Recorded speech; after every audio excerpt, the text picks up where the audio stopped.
Pronto le presento a nuestra audiencia a alguien que ya conocen muy bien, a Cristian Nader, quien es analista internacional, uno, ya les decía, de los mayores expertos en Medio Oriente que tiene nuestro país. Cristian, bienvenido y gracias por venir además a estudio a monitorear todos estos temas. Muchísimas gracias por invitarme. Ayúdanos a entender, advirtiendo a nuestra audiencia que si entra Joe Biden, entraremos con él para ver el discurso íntegro.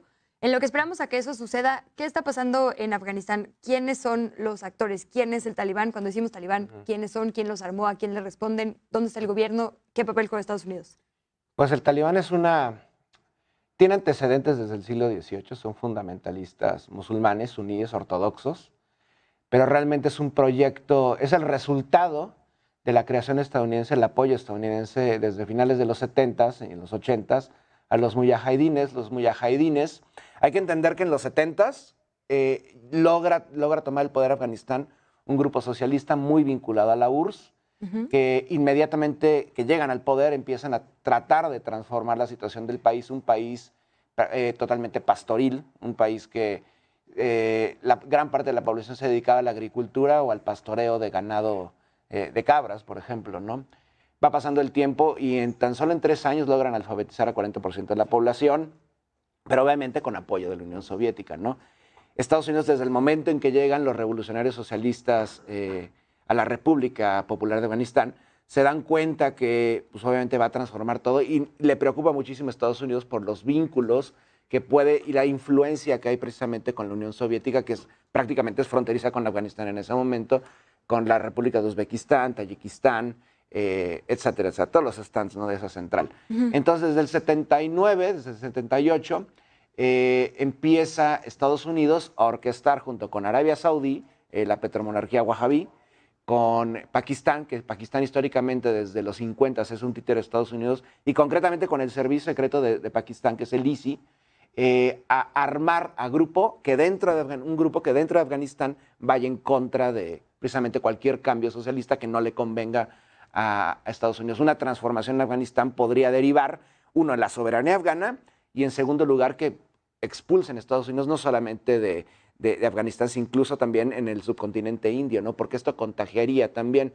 La mayoría de los musulmanes en Afganistán son pashtunes, son iranios, al igual iranios también como en Pakistán o incluso los musulmanes en la India, ¿no? Entonces, lo que menos quería Estados Unidos era una cadena de contagios, porque lo que había ocurrido, el mismo año, en el 79, viene la Revolución Islámica, al otro lado de la frontera con Irán, y no querían que esto se replicara, porque ¿qué pasa en el momento que la influencia estadounidense en Irán cae después de que tiran a Mohammad Reza Pahlavi?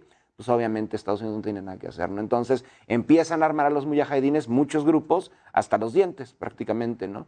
Y son los que acaban con este movimiento esperanzador que fue la República Socialista Afgana. Y a partir de eso, de los mujahidines en los 80s, viene un proceso de guerra civil, guerra de guerrillas, señores de la guerra, que realmente ni a quién irle prácticamente, y Estados Unidos deposita sus esperanzas en todos ellos. Mátense y quien gane, pues va a ser nuestro gallo, ¿no? Y en este caso fueron los estudiantes, eso quiere decir talibán. Talibán es un movimiento prácticamente tribal pashtun que surge en las montañas del Hindu Kush, es la cadena montañosa más grande, que es como un bracito del Himalaya que se entromete en Asia Central. A ver, rapidísimo. Entonces, el gobierno estaba apoyado por la URSS en esta lógica de Guerra Fría, como eran movimientos socialistas, el enemigo del capitalista Estados Unidos. Arman a los grupos rebeldes sin importarles que estos grupos rebeldes tenían una ideología, como dices, bastante extrema en cuanto a, por lo menos, el trato a las mujeres y sus ideas del Estado y la religión. ¿Hasta ahí vamos bien? Bueno, desmembramientos públicos, con eso te quedas, ¿no? Bueno, sí, obviamente es, digo, lo que más llama la atención. A Estados Unidos no le importó y armó a estos grupos en los 70s. A finales de los 70s, con una operación que se llama Ciclón, la administración Carter, a través de un funcionario, un asesor de seguridad nacional de la Casa Blanca, que se llama Zbigniew Brzezinski, que su apellido es un poco complicado, ¿no? Este hombre organiza la operación Ciclón con Arabia Saudí, con el ISI pakistaní, de meter armas vía la frontera pakistaní a Afganistán, y además asesoramiento por parte de Pakistán, o sea, logística para que les enseñen a usar el nuevo armamento. Se les llama los Stingers, por ejemplo, ¿no? Que son estas bazucas, tierra-aire, para tumbar helicópteros soviéticos, ¿no? Que ya tienen mira de calor, etcétera, ¿no? Lo que ocurre también es que no nada más apoyan al talibán, bueno, a lo que a la postre se va a convertir al talibán, los mujahidines locales, sino también patrocinan el envío de un ejército de más o menos, no se sabe cuánto, unos 50,000, 60,000 mercenarios, entre ellos Osama Bin Laden. Ahora, ¿cómo fue que, previo, entiendo que en el 2001 Estados Unidos invade Afganistán, después Irak, buscando, digamos, a estos, pues estos altos perfiles de terrorismo, después de lo que pasó en las Torres Gemelas, ¿no? Antes de eso, ¿qué estaba pasando entonces ya con el Talibán y con Estados Unidos? Porque me imagino que ya no eran, pues por lo menos, no sé si aliados, pero ya no había un vínculo si en ese momento entraron a combatirles. Sí lo había, pero necesitaban una excusa.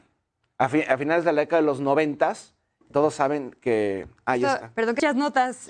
Cristian, ¿quieres que concluyamos, digamos, con el contexto de cómo es que se llegó a el día de hoy en Afganistán y después analizamos ya puntualmente lo que dijo Joe Biden en este mensaje a la nación?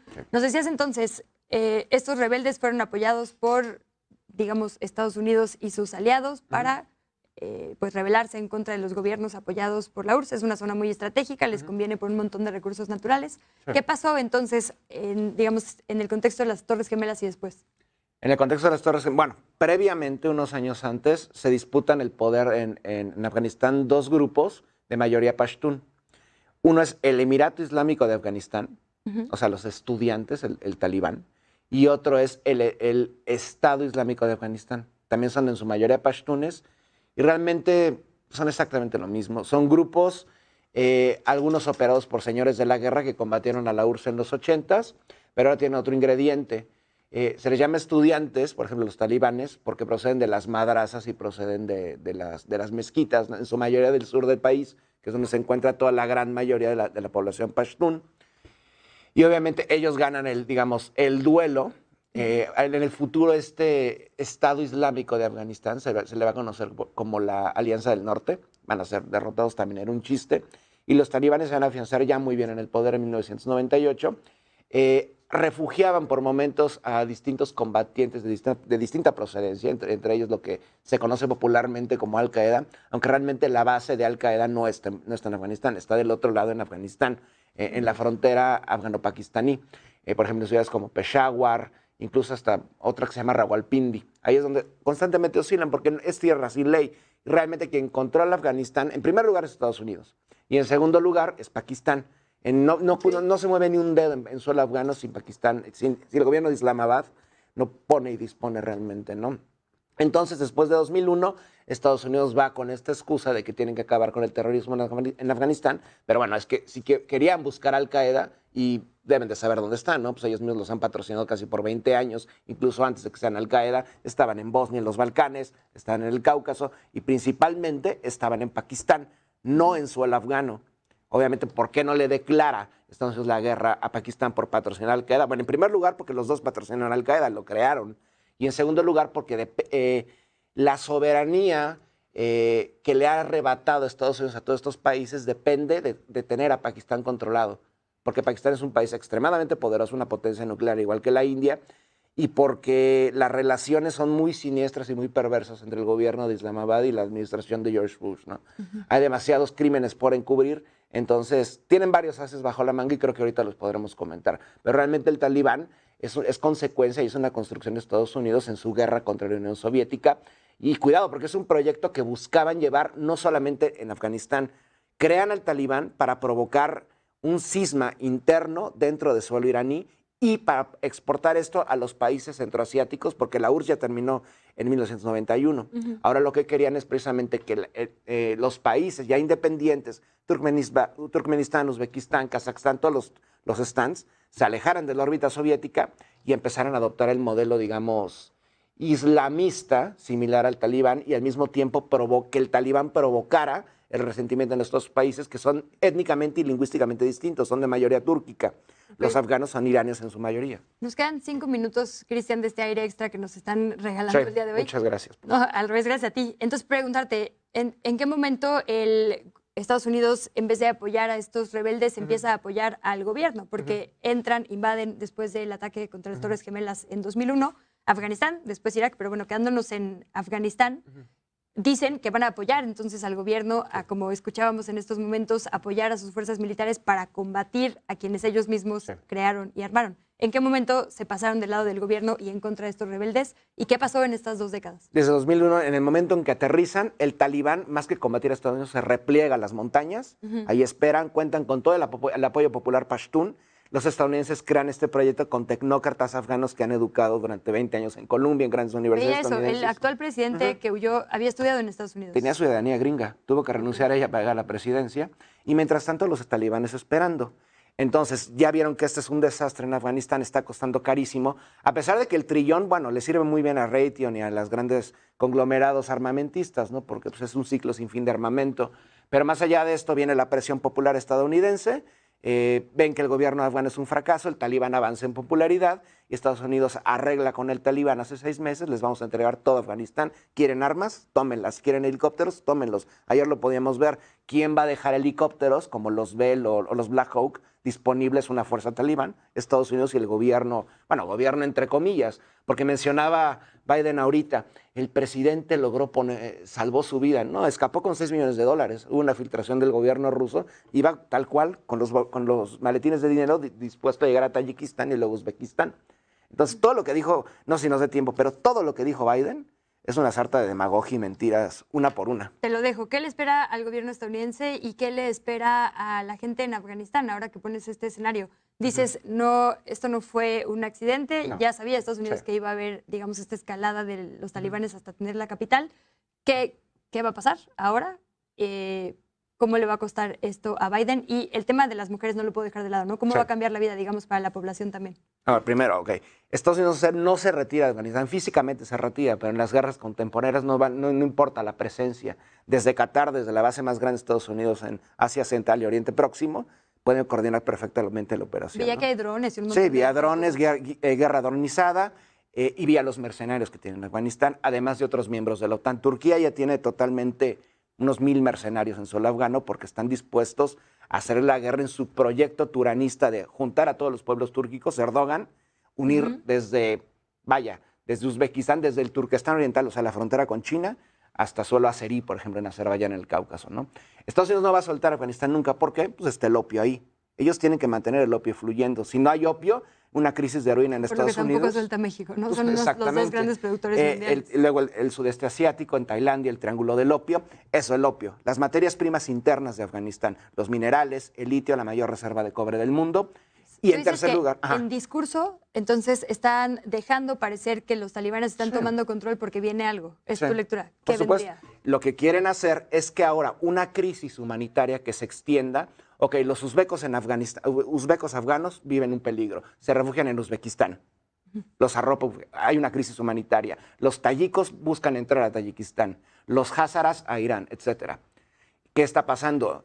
Va a decir Washington, tenemos que ir a proteger, tenemos que velar por los derechos humanos de estas personas. Ahí tienen la legitimación, entre comillas, perfecta para poder nuevamente aterrizar. Y no hay ningún problema. Están en Qatar los estadounidenses, están en Yemen, están en Estados Unidos, están en sus bases iraquíes que se niegan tampoco a dejar desde 2003, ¿no?